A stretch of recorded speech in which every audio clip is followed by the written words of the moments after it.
I needed some bearings. Needed some bearings for the bike because the wheel had a weird sound to it. You would have seen that. What I do is generally I look for the place that's closest to me, so I don't have to travel too far, you know.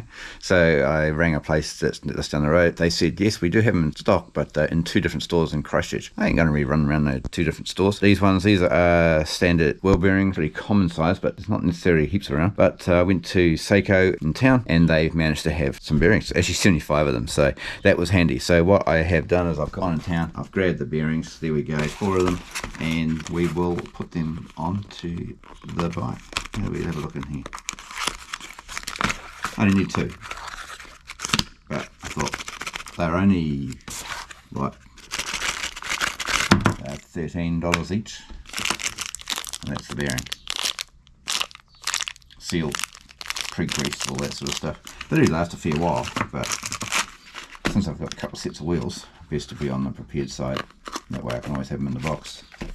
It's not like the Griso's going anywhere far, is it? Well, I mean, it's going far. It's going to go vroom, vroom, vroom and stuff, but it's not going to go far. Like, bye Griso, I've got my nice new bike. So we've got the wheel off the ground. That's pretty noisy.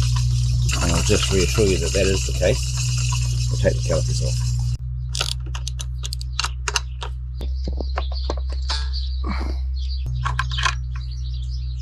I actually think it's the top one. Yeah, it is. You can see in there extra shininess of the helicoil. Righto, so example with nothing rubbing on the rotors.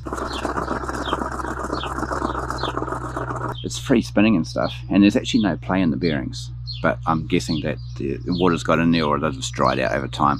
I've just waited until either once they failed on a warrant, or another time was just I just replaced them out of sense of might as well do it since it's got the wheels off.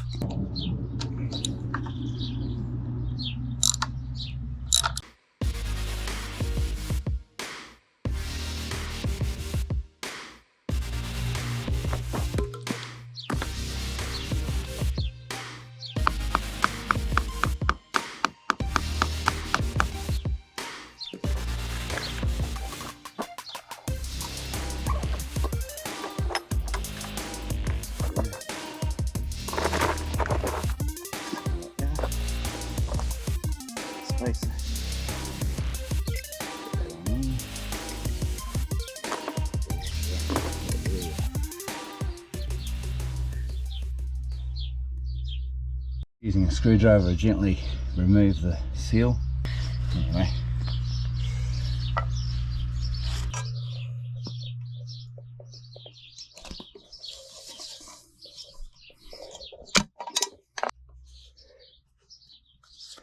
So we do have one circlip to take out there. There we go, bit of a drama. Let's just bit of a clean. Now to get the bearings out. Almost been the easiest I've had it done so far. It's got 2 little slots, and we're halfway out. So that's the first bearing out. Now the bottom end bearing should be reasonably easy as well. We'll just get an extension for a socket, and we'll throw a socket down there. What I've done here is I'm just going with a big socket. Gonna throw it down there. Of course, make sure you're taking the circlip out. Give it a smack with a hammer. Easy peasy. Take a clean rag, we'll give it a bit of a clean up around there. Damn, the sun's beating down today. It's supposed to get to 30 degrees. It's going to be catching up with a mate today for a ride, but plans have changed slightly. That's all. Stuff happens. Put a little bit of grease around the edge of the bearing before placing it in, and that way then hopefully it'll come out easy next time. I'll just put a little bit of grease around there. This is where you hope that I've given you the right one, eh? Good smell. Okay, so place it back in there, and we'll just tap it nice and gentle into the hole.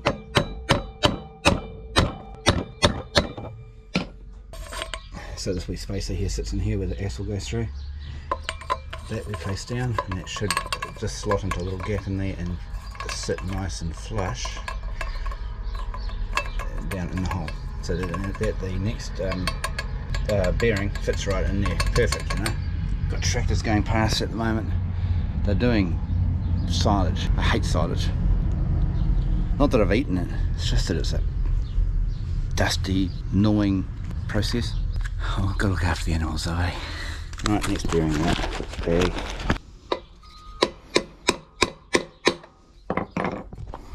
That's it. Now there's plenty of space to put the circlip back in. I'll quickly clean that up and put that in. That is one process. It's not that easy. Well, it should be easy, I guess. Should it? I don't know. Without pinching your fingers, should be alright there. Just push a little push down. It's in. That's it in. Great. So these are reasonably tidy now.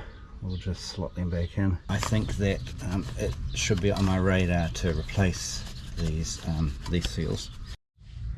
I always like to give all these bits just a clean off, or wipe down at least, and then I'll apply some fresh grease to the surface, and that way then we're set for many more Ks.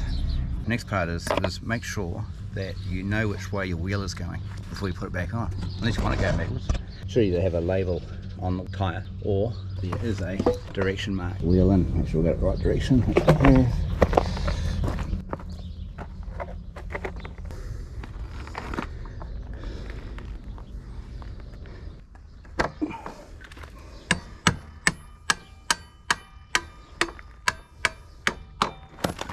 Tell you what, that is the relief when you get that to happen. So washer, boom, wipe off there, try to surface it clean, that on there.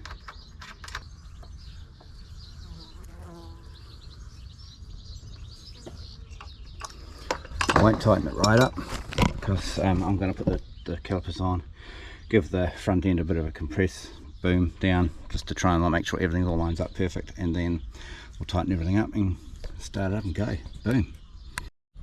Both brake calipers on.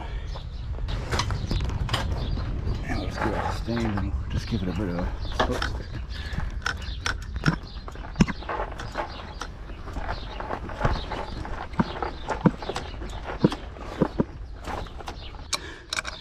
I should have a proper socket for this one really, eh?